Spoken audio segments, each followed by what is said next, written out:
2020 has certainly been, well, a year, and it's one I'm sure a lot of people are glad to have over. But the unique circumstances of this year have meant that a lot of people have been playing more games, and I personally have used this year to catch up on a few games that I've always wanted to play for a while but didn't really get the chance to. Back in 2017, I did a video on my thoughts on all the games that I played that year, and I kind of wanted to do something for this year too, because I felt like this is the year where we all really need this, and I'd like to hear some of your stories about the games that you discovered in 2020 as well. A couple of warnings first. I am not really a big follower of major trends and big AAA releases for the most part, so don't expect a lot of the hyped games of this year to be on this list. Many of them are just not the kind of games that I have much interest in. Secondly, this list might seem short, and that's mostly because two games that I played this year are Pokemon Sword and Shield and Persona 5 Royal. Both of these took up a very large amount of my time. P5R took 150 hours. And I already have separate my thoughts on videos for those games specifically, so they won't be on this list. I also spent a lot of the first quarter of this year playing through Persona 4 for researching the playthrough and for getting through a New Game Plus so I could show things like the Super Boss and some of the alternate scenes. So yeah, I haven't had as much free time to play games this year as I would like, but I still managed to get quite a few in, so let's start with the first one. Kirby Planet Robobot on the 3DS. This is a game that I've been wanting to play for ages, but I was waiting for an eShop sale, and the lockdown gave me the perfect opportunity to try this. I also got a little bit interested considering that Choco Conroy started playing Triple Deluxe around that time. So, I played it, and I may have suffered a bit of hype backlash for this one. I kept hearing about how good it was, but I just didn't really feel it, personally.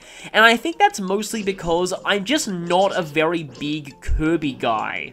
I really like the variety of power-ups, and the Robobot system is pretty nice too, especially with all of its alternate forms that you can discover in stages. I think my favourite is the noise one. And I really love the boss fight, and also the story. It might seem strange for a platformer, especially one as cute looking as this, but Kirby has some pretty deep and surprisingly dark lore, and this game definitely delivers. Max Prophet Hultman is also a really great concept for a villain. So why wasn't I so enthused with this game? It's mostly because while I love all of those elements, the main platforming stages just never really stood out to me. I've always felt Kirby's gameplay was a little bit bland when it came to actual platforming. I much prefer combat in these games. If you give me another platformer like Donkey Kong Country, Crash Bandicoot, even New Super Mario Bros., I can usually remember each individual level, and when I'm playing them again, I go, oh right, it's this level. With this game, I felt a lot of the levels kind of blurred into each other, and I couldn't really pick any of them out individually, except maybe the first level of the final world. They just use pretty much the same aesthetic for every individual level of each world, and it's not helped by the fact that in this game, every world has at least one level that takes place inside a base, and these all use the exact same generic futuristic aesthetic in every world they show up in. And the final world consists almost entirely of more of these kinds of levels. Which makes sense given you're in Hultman Works Company's main base, but still, you know what I think would have been really cool for the final world? If every level was actually based on a different area of a corporate office building. They kind of had that with the first level looking like a reception hall, but then they just didn't follow up that theme for the rest of it. All that said though, I still ended up 100%ing this game, which means that yes, I did finish the true arena. And that was quite the experience. I pretty much almost had a heart attack when I finally finished. Thankfully, I knew about the final boss's last-ditch attack in advance, but I actually beat the final boss's last phase the first time I got there, which kind of surprised me, although it took several days of grinding to finally get this done. If you're wondering what I actually used to do this, well, I first tried using ESP since I heard that was kind of broken, and it served me well for a while, but then I switched to Hammer for its high damage and iframes on its down attack. But the run that actually got me to finish this? Archer. Yeah, in the end I decided to be a coward and just camp bosses with the invincibility of just holding down as Archer, because you really just need to conserve your health for the 5-phase final fight with Stardream Soul OS. And with Hammer, while it got me through most of the early fights very quickly, it was losing me too much health against Galacta Knight because its attacks are all melee. And in the end, I just needed a more reliable way to get through that fight with as much health intact as possible, so it was Archer for me. Kinda sad, but I guess I at least beat it. So yeah, my overall thoughts on this game, again, if you like Kirby, it's probably fantastic. Also, this sticker right here is the best thing ever. But I'm not really the biggest fan of Kirby when it comes to platformers. I love the True Arena, but I might not be getting a new Kirby game anytime soon because really, True Arenas are the only thing I would play these games for. The next game on my list is a contender for the best value for money for a game I've ever experienced in a long time. Wargroove. I know a lot of you on this channel have probably been wanting me to play this game, and I finally got around to it. This game only cost me about $15 Australian, and for that price, you get an enormous amount of content.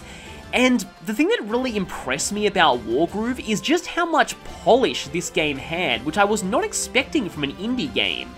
When you start up the game, you get greeted with a full anime cutscene, which is something that none of the Advance Wars games ever had. Something they also never had is voice acting.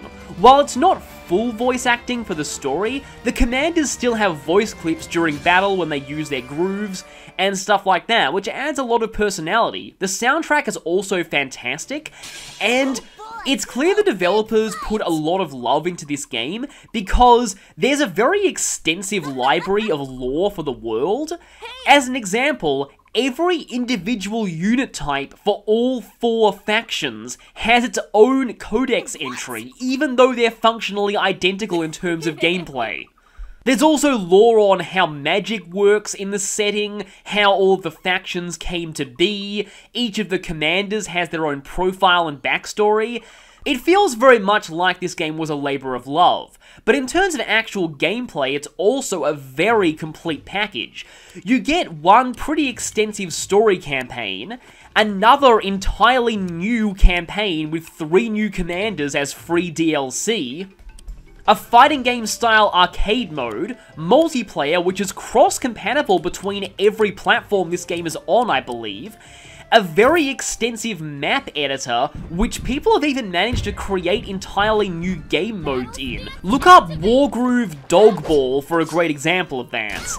And they even later on patched in the ability to create your own custom campaigns, including custom cutscenes, and the ability to link your battles together on a campaign map that even has the option for side missions and branching paths.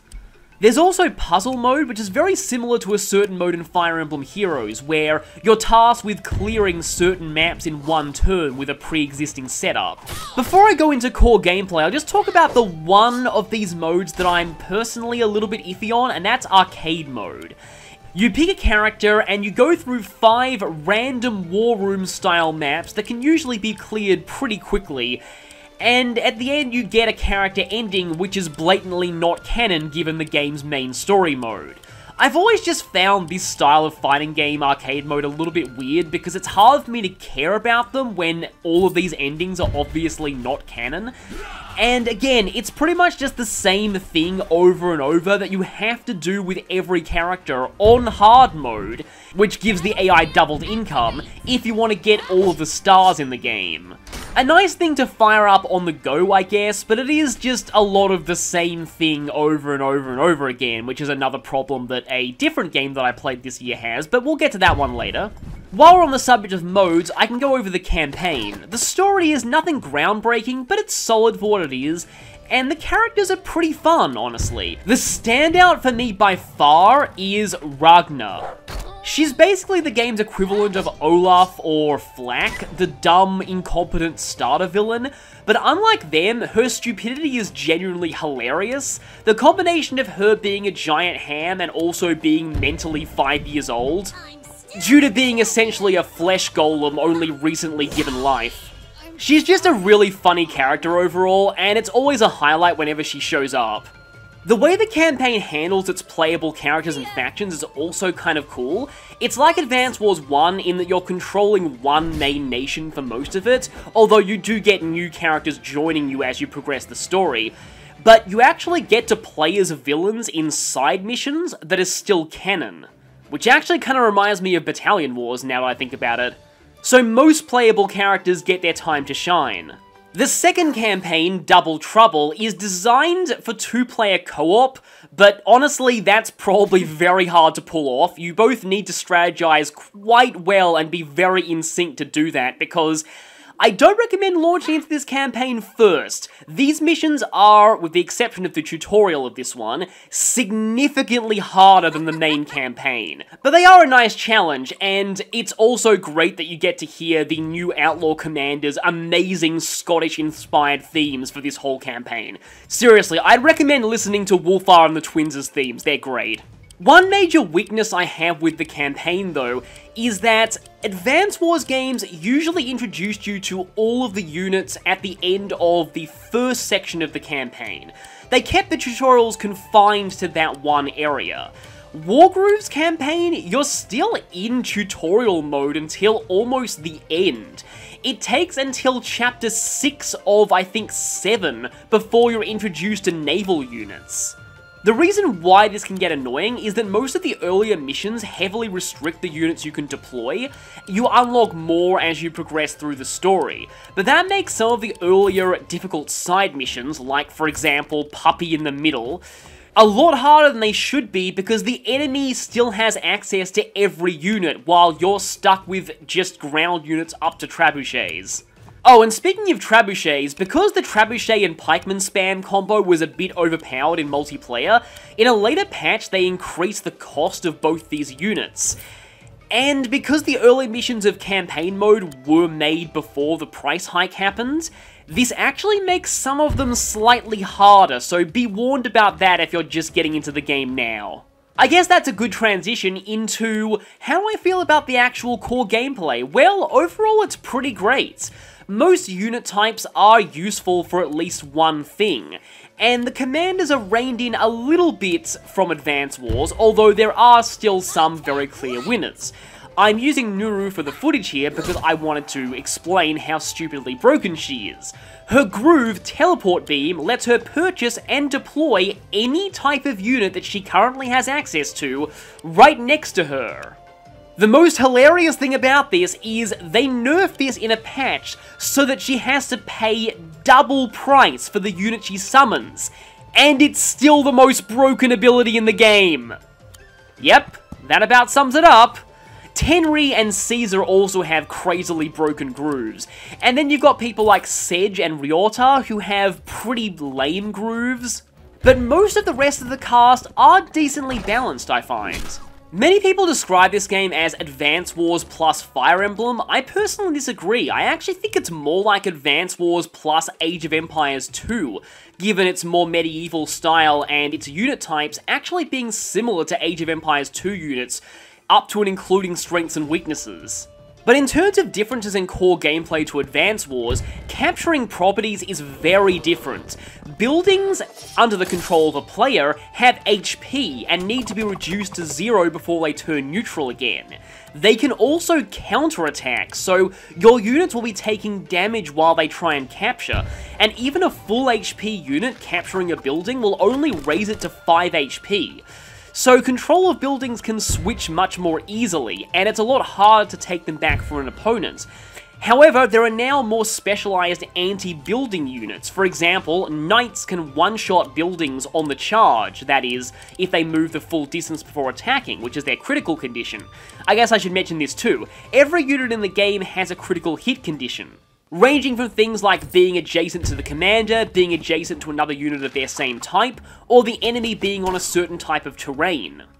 Don't let the name critical hit fool you, there's nothing luck-based about these. So they add a nice bit of depth to using each individual unit, though I do feel like some of the conditions, like turtles and amphibians, are a little bit too easy to trigger. That leads me, I guess, to another point. So I do like the way most of this game's units are balanced, but I'm still a bit iffy on naval combat. On the one hand, naval units are nowhere near as stupidly expensive as Advance Wars, so it's a lot more worthwhile to build them. On the other hand, I feel like amphibians and turtles are a bit too undercosted for how good they are.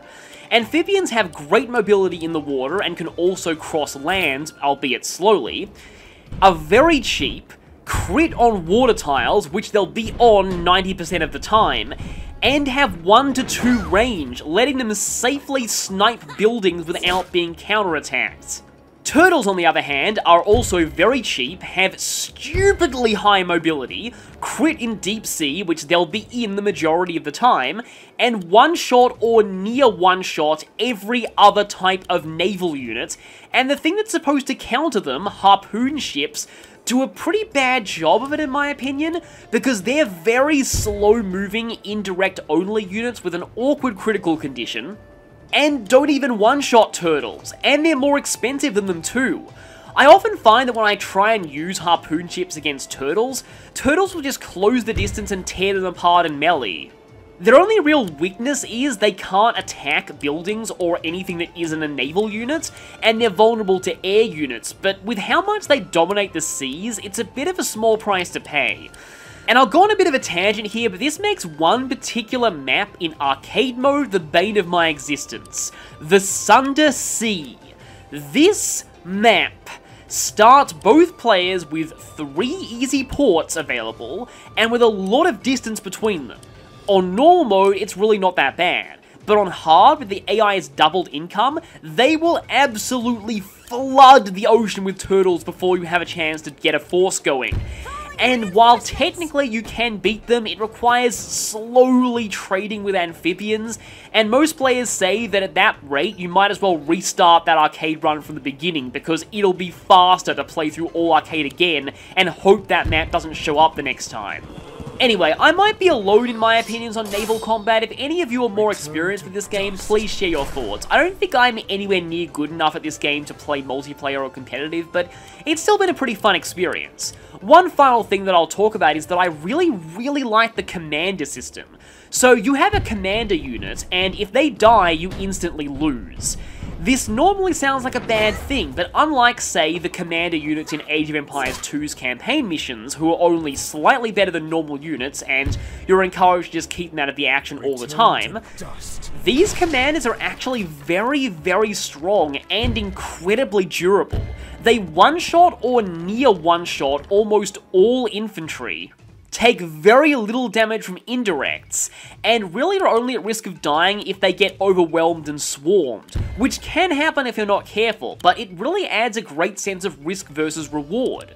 You can't risk your commander, obviously, because they'll die if you do that, but you don't want to be too cowardly with your commander either, because they're extremely valuable units, and some of the strongest units you get, and you get them for free from the start of the match. They can also capture buildings too. So yeah, overall, I've had a lot of fun with Wargroove. It might be a game that I'll play through on the channel sometime, I'm not sure, but definitely the best bang for my buck of any game I played this year. Next up is a new game in my favourite childhood series, so obviously there was a lot of hype for this, and one that I have a very weird history with. You might remember from another one of my update videos that I played the demo and hated it and actually cancelled my pre-order because of this. So, I actually ended up retracting almost all my complaints about that. I was actually having a really bad day when I recorded that update video, so that probably bled into it. but I think it's also because they didn't choose great levels for the demo. The second demo level of the game, Dino Dash, is actually the last level of World 7 of 10. Earlier levels do a much better job of easing you into the mechanics, so I have no clue why they decided to use that level of all things. It's a level that's not very hard once you've actually reached it, but if it's your first level that you're ever playing, you're gonna get destroyed pretty badly. So yeah, speaking of hard, I'll get the elephant in the room out of the way. Crash 4 is much harder of a game than the original trilogy. Some have said that it even approaches Cuphead or Super Meat Boy levels of difficulty later on. And the difficulty actually spikes up pretty early. The first two worlds are mostly fine, but when you hit the last level of the pirate world, Jetboard Jetty, you're greeted with a level that has a lot of moving spike walls, plenty of bottomless pits, platforming involving one of the masks, 3 jetboard segments, a gem route, and a mini-boss at the end. And guess what? Once you finish the rest of the game, Jetboard Jetty is going to look easy. I'm not really sure how I feel about this, since the earlier Crash games were designed to be beaten by children. But on the other hand, while this game's levels, especially later on, can be hard, they're never unfair. And they definitely feel learnable and satisfying to learn how to finish properly, especially the final level. The last world in general, all 3 of its levels are absolutely fantastic. They're brutally difficult, but for all the right reasons, and they feel so fun to play once you've fully learned them. That's the thing about this game, I find. It's genuinely fun to see yourself getting better and better at these levels. You go through them the first time and you're like, how in the hell do they expect me to actually do this? Then after practice, you're like, wait, did I really consider this level hard? Even from just a general level design standpoint, I know I ragged on the level design when I was talking about the demo, but I completely retract my words. Toys for Bob really knows how to design levels. They actually did a great job here, and almost every level in the game stands out in some way. Another positive about this game is it has a surprisingly decent story for a cartoony mascot platformer.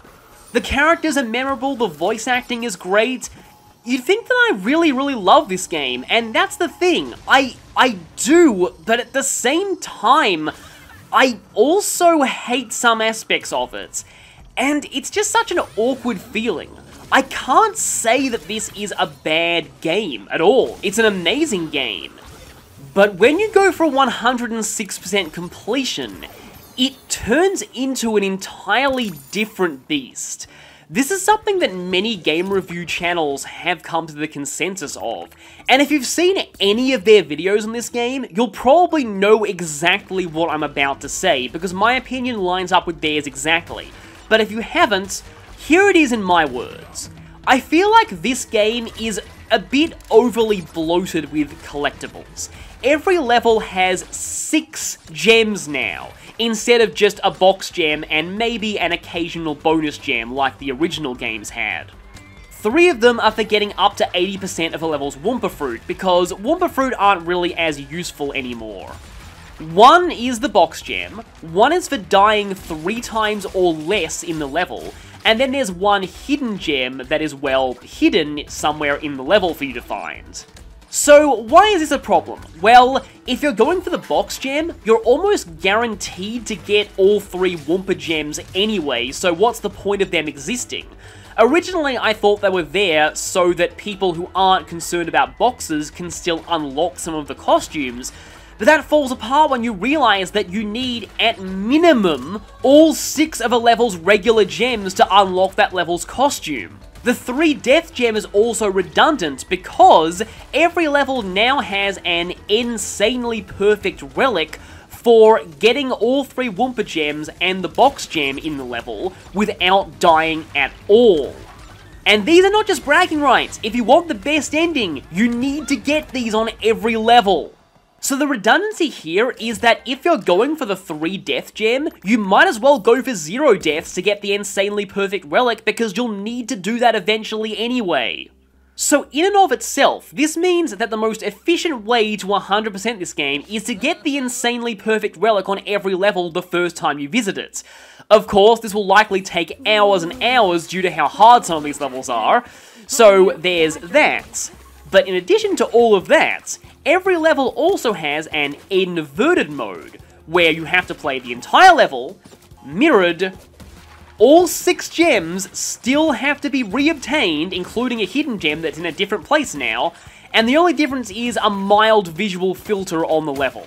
In pre-release interviews, the developers were really proud of this, but in practice, it's just playing through the exact same level again. Only 3 out of 10 worlds have a visual filter that really changes the gameplay.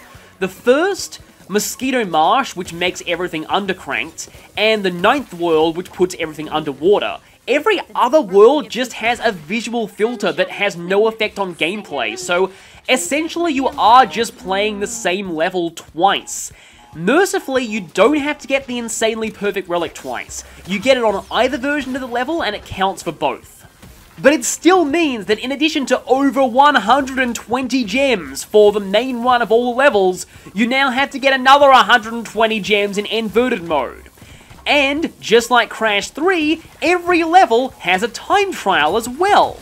And this time, you do need the platinum relics for 100% completion, so good luck with that. Also, there are no sprint shoes. Instead, you have this really annoying triple spin mechanic where you have to rapidly tap the spin button to go faster, thus destroying your hands while you're time trialing these levels. I should also mention that some of these levels' time trials require you to use things like a gravity flipping mask or the dimension switching mask while trying to run fast. One of these review channels was actually noting that they'd be okay if it was just the time trials, because even though you're replaying the level, you play the level in a completely different way in time trial mode. The inverted levels I just feel are a bit too much, and it's basically just pointless padding. You want to know how pointless? Well, here's the how long to beat for this game. As of, I think, around about Christmas I took this screenshot. It might have changed by the time you're watching this video. So, notice the enormous difference in hours between casual and completionist playstyles? This is no fluke. Many people have reported to taking about 5 to 10 hours beating the main storyline, and 60 to 80 hours 100%ing the game. I love Crash Bandicoot, don't get me wrong, but when I'm spending as much time on a Crash game as I'm spending on a freaking JRPG, I think that's kind of a problem. And most of that time is spent replaying the same levels over and over and over again. So yeah, this is a very strange game. I can't call it a bad game. It's a very well-designed game. It's got fantastic level design, great story and characters again.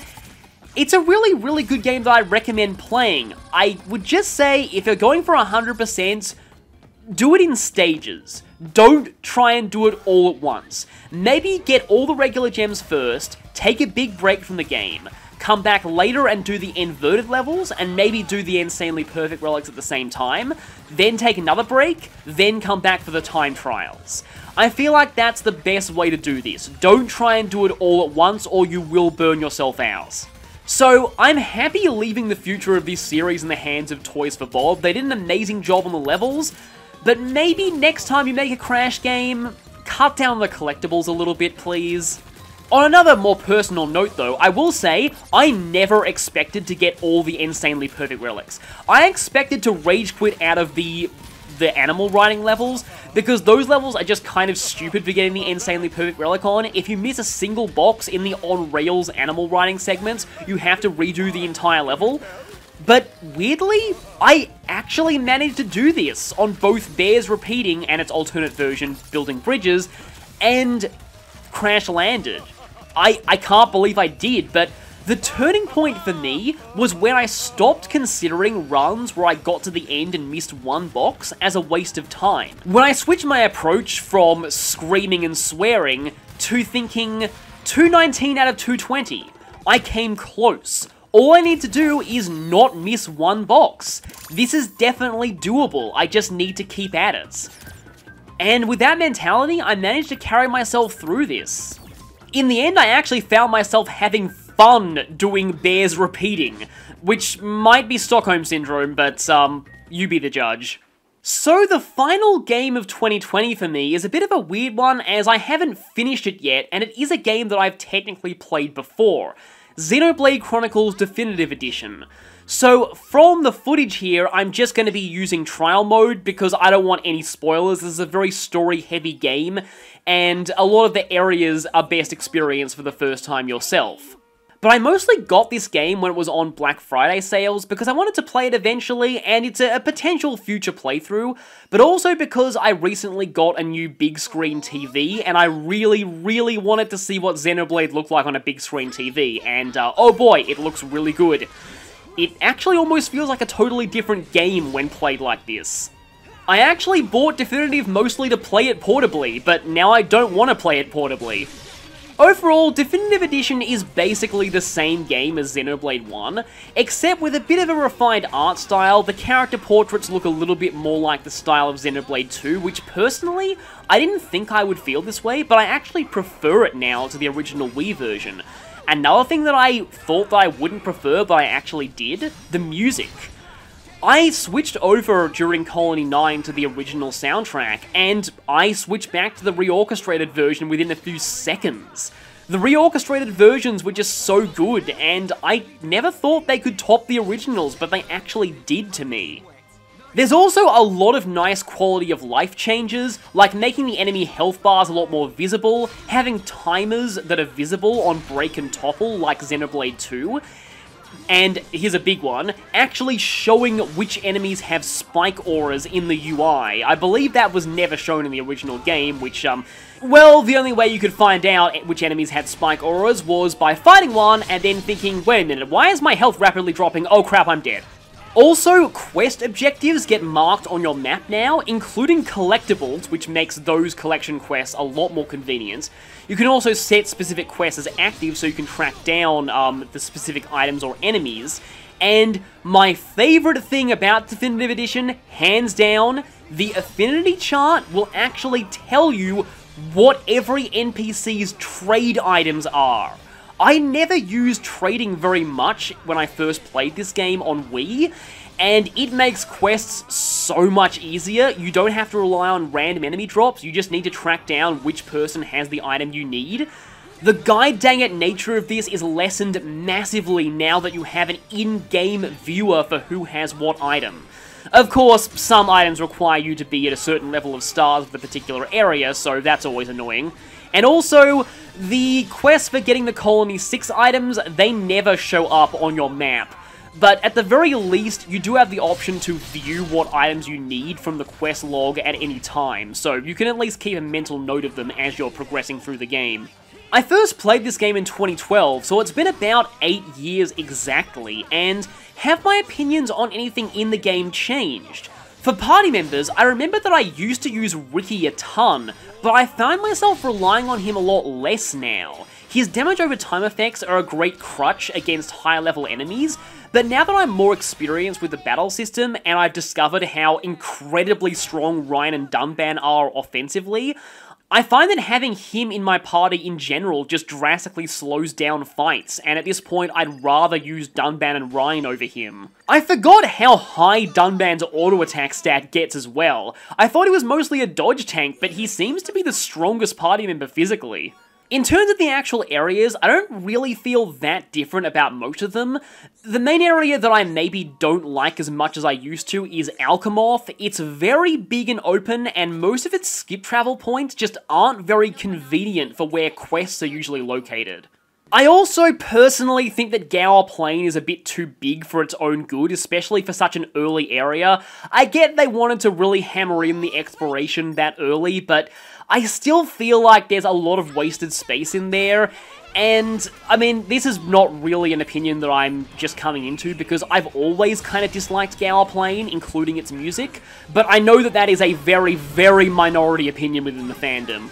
One other thing about the game that I have noticed, though, coming back to it, is I used to like the game's exploration and world mechanics a lot more than Xenoblade 2, because I liked how interconnected all the areas of Bionis were. Replaying it though, I've realized just how, in a word, level-based Xenoblade Chronicles 1 is. The way the story works can be summed up as, go to this area, do a whole lot of stuff in this area, then move on to the next area. It's really hard to explain this in words, but does anyone here get what I'm saying? It's like, while the individual areas are quite open, the structure of the game itself is still very much a linear straight line from one area to the next. You very rarely have to backtrack except for side quests, and to some people that might be a good thing, but to others, maybe not as much, and it's actually making me feel like the world is less connected than I used to think it was. I used to dislike the fact that every Titan in Xenoblade 2 is entirely standalone, but in a way, that's how the areas in the first game were too. It just wasn't as obvious to me back then. And it's actually making me appreciate the Titan areas in Xenoblade 2 a lot more. But speaking of other things in Xenoblade Chronicles that I've changed my opinion on, my original feeling on the game's story was that Act 3, what I like to call Act 3 at least, and I'm trying to be as spoiler-free as possible here, but I divide the story into mainly 3 acts. Act 1 leads quite neatly into Act 2, but I felt like Act 3 came kind of out of nowhere, and only had very mild foreshadowing from the very beginning of Act 1, which given how long the game is, you've likely forgotten all about by that point. For some reason, I almost completely forgot the High Entia and Aerith Sea arc. And so much of this arc is vital to setting up the 3rd act. I can't believe how much of this slipped my mind. I completely forgot about Alvis being the seer for the High Entia, for example. All I remembered were the basic story beats of, you go to Aerith Sea, you go to Alchemoth, you go to the High Entia Tomb, you go to Prison Island. In fact, I also totally forgot the first consort even existed as a character. That's how much of this arc I don't remember. At the time of recording, I'm just about to head to Prison Island for the first time. That's the point that I consider to be the end of Act 1 of the game. So, we'll see if I end up changing my opinion on other aspects of the story. Overall, I still think this game has one of the best stories of any video game and some of the best characters as well. It's a game that I would classify as a masterpiece and something that everyone should play, at least every RPG fan should play. I still personally prefer Xenoblade 2 to 1, but I think that Xenoblade 1 is, objectively, a game that's easier to like for mainstream audiences, so that is the game that I recommend to more people. Xenoblade 2 is very hit or miss. You either absolutely love it or absolutely hate it, whereas 1, I feel like you're usually guaranteed to at least like it. Oh, and I haven't even started Future Connected yet. I want to play further into the main story before I do that, because there's still a lot about the story that I've forgotten. So, anyway, those are my thoughts on games that I played in 2020. I actually do have Ghost of Tsushima sitting around that I haven't started yet, so I might eventually play that, but obviously I won't be including my thoughts on that in this video. I hope you've enjoyed, and feel free to share the stories of the games that you played in 2020. I know that my list is a bit of a weird one, it doesn't contain things like Animal Crossing, Hades, but like I said, I mostly used this year to catch up on games that I missed in previous years. But anyway, I will see you all next time.